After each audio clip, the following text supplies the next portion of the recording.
ভার্সিটির প্রথম দিনেই যে ছেলেটাকে আমি সবচেয়ে বেশি অপছন্দ করেছিলাম, কয়েক মাস পর বুঝেছিলাম সেই ছেলেটাই একদিন আমার জীবনের সবচেয়ে প্রিয় মানুষ হয়ে যাবে। কিন্তু তখন আমি কিছুই জানতাম না। আমি নওশিন রোদেলা, মধ্যবিত্ত পরিবারের খুব সাধারণ একটা মেয়ে। আমার পরিবারে ছিল বাবা মা আর আমার ছোট ভাই নাবিল। বাবা সবসময় বলতেন, নওশিন, পড়াশোনাটা মন দিয়ে করিস, জীবনে নিজের পায়ে দাঁড়াতে পারলে কেউ তোকে ছোট করতে পারবে না। আর মা মা সবসময় আমার বিয়ের চিন্তায় থাকতেন, প্রায় বলতেন, পড়াশোনা কর, কিন্তু নিজের একটা ভালো মানুষও যেন খুঁজে রাখিস। আমি হেসে বলতাম, মা আগে আমাকে ভার্সিটি শেষ করতে দাও। সেদিনও মা আমাকে ভার্সিটিতে যাওয়ার সময় দরজা পর্যন্ত এগিয়ে দিয়ে বলছিলেন, সাবধানে যাস। আমি হেসে বলেছিলাম, চিন্তা করো না মা। কিন্তু আমি জানতাম না সেদিনে আমার জীবনে এমন একজন মানুষের সঙ্গে দেখা হতে যাচ্ছে যে আমার শান্ত জীবনটা পুরোপুরি এলোমেলো করে দিবে। ভার্সিটির গেটে ঢুকতেই আমার বান্ধবী মায়া দৌড়ে এসে আমাকে জড়িয়ে ধরলো। নওশিন, তুই এত দেরি করলি কেন? আমি বললাম, আরে বাসা থেকে বের হতে দেরি হয়ে গেছে। মায়া আমার হাত ধরলো, বলল, চল আগে ক্লাসরুমটা খুঁজে বের করি। আমরা দুজনেই তাড়াহুড়ো করে করিডোর দিয়ে হাঁটছিলাম। ঠিক তখনই হঠাৎ আমার সঙ্গে একজনের ধাক্কা লাগলো। আমার হাতে সব বই মাটিতে পড়ে গেল। আমি বিরক্ত হয়ে বললাম, সরি বললেই তো হয়। সামনের দিকে তাকিয়ে দেখি একজন লম্বা ছেলে দাঁড়িয়ে আছে, চেহারায় অদ্ভুত একটা আত্মবিশ্বাস। সে নিচু হয়ে আমার একটা বই তুলে নিল। আমি ভাবলাম এবার হয়তো সরি বলবে, কিন্তু সে বইটা হাতে দিয়েই ঠান্ডা গলায় বলল, সামনের দিকে তাকিয়ে হাঁটলে হয়তো আর ধাক্কা লাগবে না। আমি অবাক, মানে? সে আর কিছু না বলে চলে গেল। মায়া আমার পাশে দাঁড়িয়ে ফিসফিস করে বলল, ছেলেটা কিন্তু দেখতে বেশ সুন্দর। আমি রাগ করে বললাম, সুন্দর হলেই কি মানুষ ভালো হয়? মায়া হেসে বলল, তা ঠিক। আমি ছেলেটা চলে যাওয়ার দিকে তাকিয়ে বললাম, কি অসহ্য একটা ছেলে। আমি তখনও জানতাম না ছেলেটার নাম আরহান। আর সে আমার জীবনে শুধু একজন অচেনা ছেলে হয়ে থাকবে না, কয়েকদিনের মধ্যেই সে আমার প্রতিদিনের একটা অভ্যাস হয়ে যাবে। কিন্তু প্রথম কয়েকটা দিন আমাদের সম্পর্কটা ছিল শুধু ঝগড়ার। ক্লাসেও আমার সামনে বসলে আমার বিরক্ত লাগতো। আমি পিছন থেকে বলতাম, এই যে একটু সরে বসবেন। আরহান ঘুরে বলতো, কেন? বোর্ড দেখা যাচ্ছে না। সে মুচকি হেসে বলতো, তাহলে অন্য জায়গায় বসুন। আমি রেগে বলতাম, আপনি সবসময় এমন করেন কেন? সে বলতো, কেমন অসহ্য। আরহান তখন শুধু হাসতো, আর এই হাসিটাই আমার সবচেয়ে বেশি বিরক্ত লাগতো। কিন্তু অদ্ভুত একটা বিষয় ছিল, আরহান যতই আমাকে বিরক্ত করুক, সে কখনোই আমাকে সত্যিকারের বিপদে পড়তে দিত না। একদিন ক্লাস শেষে আমি সিঁড়ি দিয়ে নামছিলাম, হঠাৎ আমার পা পিছলে গেল। আমি পড়ে যাওয়ার আগেই কেউ আমার হাত শক্ত করে ধরে ফেললো। আমি ভয় পেয়ে তাকিয়ে দেখি আরহান। সে আমার হাত ছেড়ে দিয়ে বলল, সাবধানে হাঁটতে পারেন না? আমি রাগ করে বললাম, আপনাকে ধন্যবাদ বলবো নাকি আবার বকবো? সে হেসে বলল, দুটোর কোনোটাই দরকার নেই। তারপরে চলে গেল। আমি কিছুক্ষণ ওর চলে যাওয়ার দিকে তাকিয়ে রইলাম। মায়া পাশে এসে বলল, কি হলো? আমি বললাম, কিছু না। মায়া মুচকি হেসে বলল, তুই কিন্তু ছেলেটাকে একটু একটু করে লক্ষ্য করা শুরু করেছিস। আমি সঙ্গে সঙ্গে বললাম, একদমই না। কিন্তু সত্যিটা হলো, সেদিন প্রথমবার আমার মনে হয়েছিল আরহান হয়তো যতটা খারাপ দেখায় আসলে ততটা খারাপ নয়। সেদিন রাতে বাসায় ফিরে খেতে বসেছিলাম, হঠাৎ বাবা বললেন, নওশিন, ভার্সিটির প্রথম দিন কেমন গেল? আমি বললাম, ভালো। মা হাসতে হাসতে জিজ্ঞেস করলেন, কেন, কোনো ছেলে মেয়ের সঙ্গে বন্ধুত্ব হয়েছে? আমি একটু লজ্জা পেয়ে বললাম, হ্যাঁ, মায়া নামের একটা মেয়ে আছে। ছোট ভাই নাবিল সঙ্গে সঙ্গে বলল, আর কোনো ছেলে? আমি ওর দিকে তাকিয়ে বললাম, চুপ কর। সবাই হেসে উঠল, কিন্তু আমার মাথায় তখনও একটা মুখ ঘুরছিল, আরহানের মুখ।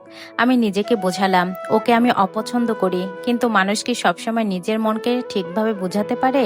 হয়তো পারে না। কারণ পরের দিন ভার্সিটিতে গিয়ে আমি অজান্তেই প্রথমে খুঁজেছিলাম আরহান কোথায়। আর সেদিন প্রথমবার ও আমাকে দেখে হাসলো, কিন্তু সেই হাসির মধ্যে এমন একটা রহস্য ছিল যেটার উত্তর আমি অনেক পরে জানতে পেরেছিলাম। কারণ আরহান আমাকে সেদিন প্রথম দেখেনি, সে আমাকে অনেক বছর আগে থেকেই চিনতো।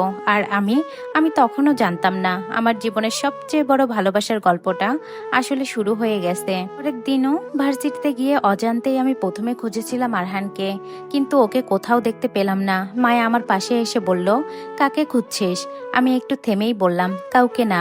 মায়া মুচকি হেসে বলল, তোর কাউকে না কথাটা কিন্তু অনেক কিছু বলে। আমি আর কিছু বললাম না। ক্লাসে গিয়ে দেখি আমার পাশে চেয়ারটা খালি। অদ্ভুতভাবে চেয়ারটার দিকে তাকিয়ে আমার মনটা খারাপ হয়ে গেল। আমি নিজেই অবাক হয়ে গেলাম। কাল যে ছেলেটাকে অসহ্য লাগছিল, আজ সে না থাকায় আমার মন খারাপ লাগছে কেন?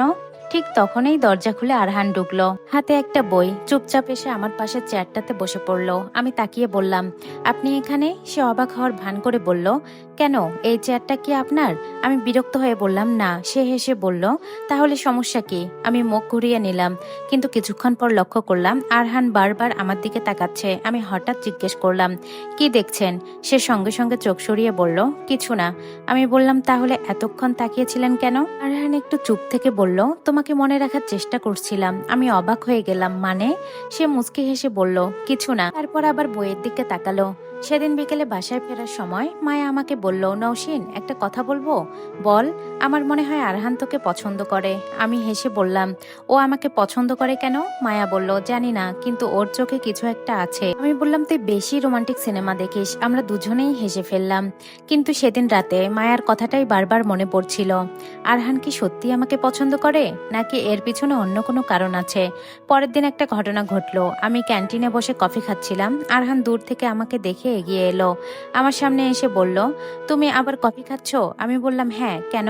সে বলল, তোমার তো কফি খেলে মাথা ব্যথা করে। আমার হাত থেমে গেল। আমি অবাক হয়ে তাকিয়ে বললাম, তুমি জানলে কিভাবে? আরহান কিছুক্ষণ চুপ করে রইল, তারপর বলল, এমনি। আমি এবার একটু কঠিন গলায় বললাম, এমনি কেউ এত কিছু জানে না। সে আমার দিকে তাকিয়ে মৃদু হেসে বলল, সবকিছুর উত্তর এখনই জানতে হবে? আমি বললাম, হ্যাঁ।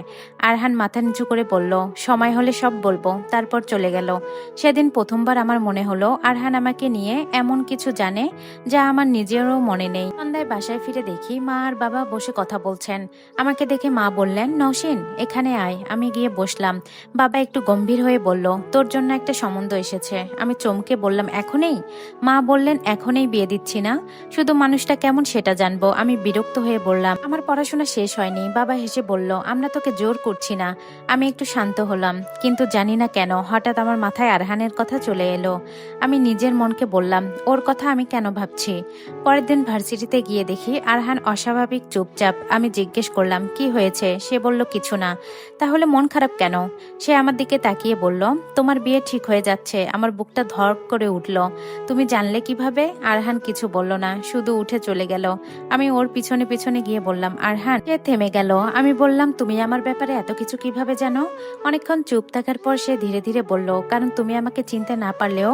সে আমার দিকে তাকালো, আর চোখে তখন অদ্ভুত একটা কষ্ট। আমি তোমাকে অনেক বছর ধরে চিনি। আমি স্তব্ধ হয়ে গেলাম। কত বছর? সে উত্তর দিল না, শুধু বলল, 10 বছর।